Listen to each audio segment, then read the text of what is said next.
नमस्कार दोस्तों। आज जो मैं आपको कहानी सुनाने जा रहा हूँ, ये कहानी सुनने के बाद शायद आप रात को अकेले घर से बाहर निकलने से पहले कई बार सोचेंगे। तो दोस्तों, कहानी शुरू करने से पहले आपसे मेरा एक सवाल है। अगर आप उस रात उस घर में रवि और अमन की जगह होते तो क्या आप उस रात उस घर में रुकना पसंद करते? तो दोस्तों, ये कहानी है उत्तर प्रदेश के एक छोटे से गाँव भैरवपुर की, जहाँ हर रात भैरवपुर के मंदिर यानी कि भैरवपुर में जो मंदिर होता है उसमें से हर रात 2 बजे एग्जैक्टली रात के 2 बजे मंदिर की घंटी की बजने की आवाज आने लगती है। तो दोस्तों, प्रॉब्लम ये थी कि वो मंदिर 20 साल से बंद था और अगर उस मंदिर के पास रात को कोई भी इंसान जाता तो वापस कभी रात को लौट के नहीं आता। तो दोस्तों, चलिए शुरू करते हैं। साल 2018 की बात है, जहाँ 2 दोस्त होते हैं, रवि और अमन, कुछ दिन की छुट्टियां बिताने रवि के गाँव आए हुए होते हैं। छोटा सा गाँव होता है दोस्तों, आसपास सिर्फ खेत होता है और घना जंगल होता है। दोस्तों, आपने भी कभी ना कभी किसी न किसी गांव में रात गुजारी होगी, लेकिन भैरवपुर जैसा सन्नाटा शायद ही आपने कहीं ना कहीं देखा हो, क्योंकि रात होते ही पूरा गांव ऐसे चुपचाप हो जाता, ऐसे गांव का हर एक बंदा अपनी खुद की सांस लेने से डरता हो। तो दोस्तों, उसी रात की बात है जब रवि और अमन खाना खा रहे होते हैं। दोनों ने पहली बार उस पुराने मंदिर के बारे में सुना। उस रात खाना खाने वक्त रवि की दादी ने एक अजीब सी बात कही, उन दोनों को चेतावनी दी कि रात के 2 बजे के बाद घर से बाहर मत निकलना। अब क्या होता है कि अमन हंस पड़ता है। अमन को लगता है कि गांव में तो कहानियां बनती रहती हैं, गांव के लोग तो बोलते रहते हैं कि कहानी बन रही है, मतलब गांव के लोग, अमन को ये लगता है कि कहानियां गांव में तो ज्यादातर जो कहानियां होती हैं गांव में बनती हैं, तो अमन को लगा कहानी होगी। पर अमन ने हंसकर दादी से पूछा, दादी आप ऐसा क्यों बोल रहे हो? अब अमन की जो रवि की जो दादी होती है वो अमन से बोलती है, बेटा तुमसे मैंने बोला ना कि रात के 2 बजे के बाद कुछ भी हो जाए घर से बाहर मत निकलना और ना ही कोई दरवाजा खोलना, ना ही कोई खिड़की खोलना, क्योंकि मंदिर वाली औरत। अब जैसे ही अमन की दादी मंदिर वाली औरत का नाम लेती है वो तुरंत चुप हो जाती है। अब क्या होता है कि अमन जो होता है, अमन सोच में पड़ जाता है। फिर अमन दोबारा सोचता है, यार ये कहानी होगी, छोड़ो। लेकिन दोस्तों, कहते हैं ना कि अगर गाँव का कोई बड़ा बूढ़ा कुछ आपको समझाता है, यानी कि गाँव का कोई पूर्वज आपको कुछ समझाता है, तो आप लोगों को, यानी कि हम लोगों को उन लोगों की बात मान लेनी चाहिए। पर क्या पता उस बात के पीछे क्या वजह हो, लेकिन रवि और अमन ने उन दोनों की बात, मतलब रवि और अमन ने अपनी दादी की बात नहीं मानी। तभी उस रात वो दोनों सो रहे थे, लगभग रात के 1:45 बज रहे थे। अब जैसे ही उस रात वो सो रहे थे, अचानक पूरे घर की बिजली चली गई और तभी मंदिर की घंटी की आवाज आने लगी। दोस्तों, जरा इमेजिन करो आप कि दूर पहाड़ी पे मंदिर बना हुआ है और वहां से जोर जोर मंदिर की घंटी की आवाज बजने लगी और उस मंदिर के सामने एक सफेद साया खड़ा है और आसपास पूरा आपके अंधेरा हो। ऐसी कुछ अमन के साथ और रवि के साथ हुआ। अब जब रवि की और अमन की आंख खुली, रवि की तो मतलब रवि बोलता है, अमन जरा देख कैसे आवाज आ रही है। अब जब रवि अमन से बोलता है तो अमन जब उठता है, अमन क्या करता है, अमन उठ के सीधा फौरन खिड़की का दरवाजा खोल देता है, खिड़की खोल देता है। अब उसकी दादी ने उससे मना करा था कि कुछ भी हो खिड़की नहीं खोलनी, पर वो सुनता नहीं है, वो खिड़की खोल देता है। अब जैसे ही वो खिड़की खोलता है, अब खिड़की से साफ वो मंदिर दिखता है, यानी कि जो दूर पहाड़ी पे बना मंदिर है वो साफ साफ उसको दिखता है। अब जो मंदिर तो दिखता ही है, अब मंदिर के सामने बिल्कुल सीधा, बिल्कुल चुप, जैसे किसी का इंतजार कर रहा हो, एक सफेद साया खड़ा होता है।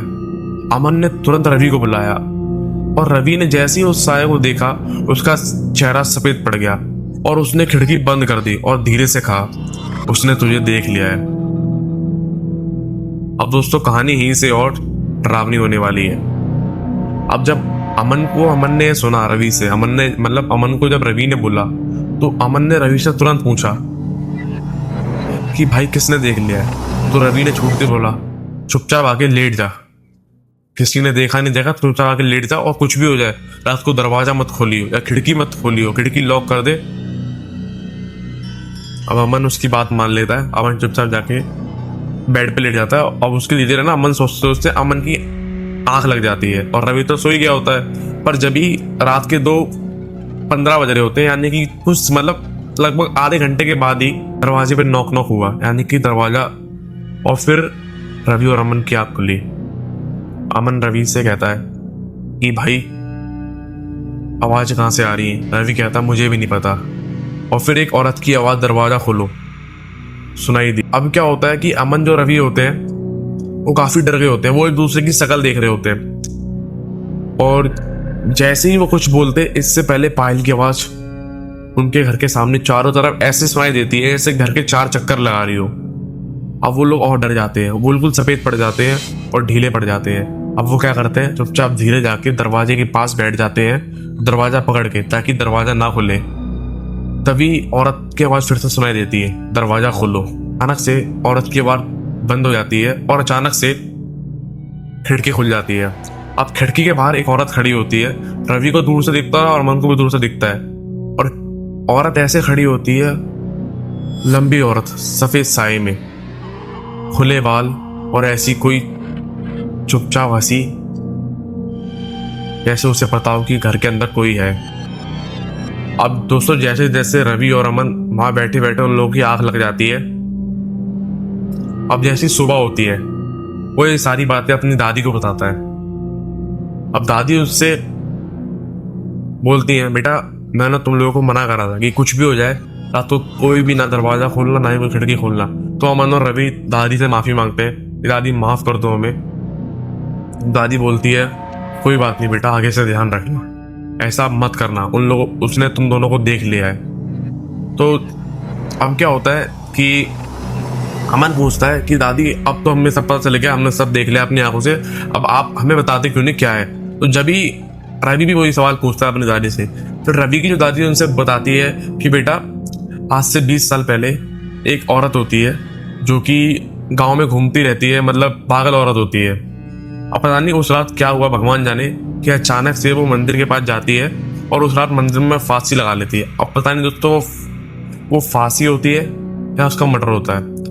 अब रवि की दादी कहती है, बेटा जब से वो हर साल अमावस की रात आती है और किसी न किसी को ले जाने की पूरी कोशिश करती है, कल तुम दोनों को ले जाने की पूरी कोशिश करी, पता नहीं भगवान की दुआ से तुम लोग बच गए। अब जैसे ही रवि और अमन दादी के मुंह से ये बात सुनते हैं, वो तुरंत दादी से बोलते हैं, दादी हम लोगों को यहाँ एक पल नहीं रुकना। तो दादी भी बेचारी उनकी मना नहीं करती कि बेटा अब तुम यहाँ रुको। वो तुरंत अपना बैग पैक करते हैं और सीधा दिल्ली की या मतलब जहाँ भी वो रहते हैं वहाँ की बस पकड़ के, यानी कि अपने शहर की बस पकड़ के तुरंत रवाना हो जाते हैं। अब कुछ दिन के बाद जब वो शहर अपना पहुंचते हैं, उसके कुछ दिन के बाद सब नॉर्मल हो जाता है। रवि अपना जो होता है वो पढ़ाई में फिर से अपना कंटिन्यू हो जाता है, पढ़ने लगता है, अपने कॉलेज पढ़ाई पे ध्यान देने लगता है। पर अमन जो होता है वो अभी भी सोचता है कि उस रात ऐसा क्या था जो हम लोग बच गए। अब अमन जब रात को अपना सो रहा होता है, हर रात उसके फोन पे एग्जैक्टली 2 बजे किसी अननोन नंबर से फोन आता है। और जब वो फोन उठाता है तो फिर मंदिर की घंटी की बजने की आवाज सुनाई देने लगती है। तो दोस्तों कहानी ही खत्म होती है। दोस्तों अगर आपको ये कहानी पसंद आई हो तो प्लीज वीडियो को लाइक कर देना। और दोस्तों ये मेरी पहली वीडियो थी, मतलब मेरी पहली कहानी थी जो मैंने मेरे चैनल का, मेरा न्यू चैनल है दोस्तों। अगर आपको और भी कहानी मतलब सुननी हो ऐसी रहस्यमय डरावनी, चैनल को सब्सक्राइब कर देना और बेल आइकन प्रेस कर देना।